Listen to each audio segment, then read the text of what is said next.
When Sarah and her husband Mike first moved into Maplewood Estates, they thought it was perfect. The lawns were always green, the neighbors always smiling, and the streets felt peaceful, almost too peaceful. After years of military service, Sarah wanted nothing more than a quiet life. She'd served overseas, seen things no one should ever see, and this home was supposed to be her sanctuary. But peace, as she would soon learn, doesn't always come easy. Because behind those perfect fences and freshly painted mailboxes, something darker was hiding. Something that didn't like outsiders, especially ones who couldn't be controlled. It started small. A letter taped to their mailbox. Your tree violates HOA policy. Sarah frowned. That oak tree had been standing for 100 years, long before the HOA even existed. It gave her backyard shade and character. But the letter demanded it be removed immediately. She thought it was a mistake, until another letter arrived. Then another, each one colder, more threatening. The signature at the bottom always the same. Karen Holt, HOA president. Mike laughed it off at first. They just like power, he said. But Sarah had dealt with power before, the kind that hides behind smiles and paperwork. Sarah met Karen at a neighborhood meeting. Perfect hair, expensive perfume, and that polite, sharp tone only people who think they own the world have. Karen smiled. We just like to keep things uniform. Sarah smiled back. Uniform, I can respect. Control, I don't. The room went quiet. Karen's smile faltered. From that moment, Sarah knew it wasn't about the tree. It was about control. Within weeks, the letters turned into fines. Then came the late-night knocks on the door. Random inspections, they said. Trash bins too visible. Grass too tall. Even their flag was not regulation height. Sarah stayed calm. She'd faced worse. But then, one night, she caught someone taking pictures of their house. A black SUV parked across the street, engine running. She grabbed her flashlight, stepped outside, and shouted, "Hey, you lost." The car sped off. That's when she realized this wasn't pettiness anymore. It was surveillance. 2 weeks later, Mike came home to find a red notice taped to their door. Property in violation. Eviction pending. Sarah's hands shook as she read it. Eviction? For what? The list was absurd. Mailbox color, lawn edging, window tint, even improper decorum. They were giving her 7 days to leave her home. 7 days for a house they bought with her military pension and every cent they had. She called the HOA office. No answer. She went there in person, locked doors. They wanted her out, but they didn't realize who they were dealing with. Sarah wasn't just a homeowner. She was a strategist.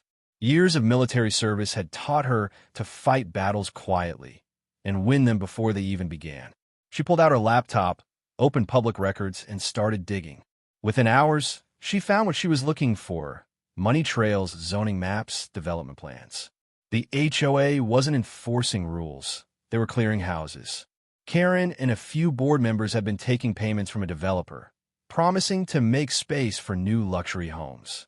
And guess whose lot was right in the middle of that plan? Hers. Sarah didn't get angry. She got smart. She called a few old friends, the kind who owed her favors. They set up small cameras around her property, installed motion detectors, and monitored HOA meetings online. For 2 weeks, she watched, listened, gathered proof. Then, one night, she saw it, 2 men in black tactical gear marked HOA enforcement sneaking around her property, cutting the security lights. Sarah grabbed her phone and whispered, "Mike, stay inside." She walked out calmly, flashlight in one hand, her old military ID in the other. The men turned. "Ma'am, we're here on HOA authority." She raised her badge slightly, voice steady. "And I'm here under federal authority. You're trespassing." They froze. A car pulled up, headlights cutting through the dark. Karen stepped out, holding a clipboard. "Sarah, you're making this difficult." Sarah smiled coldly. "You have no idea what difficult looks like." She pressed a button on her phone. A voice came through, her friend, a local reporter. "We're live, Sarah." The feed's rolling. Karen's face turned white. The camera hidden on Sarah's porch was broadcasting everything. The next morning, news stations were parked outside Maplewood Estates.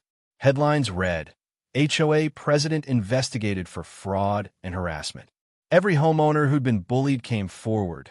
Stories of false fines, illegal fees, property seizures.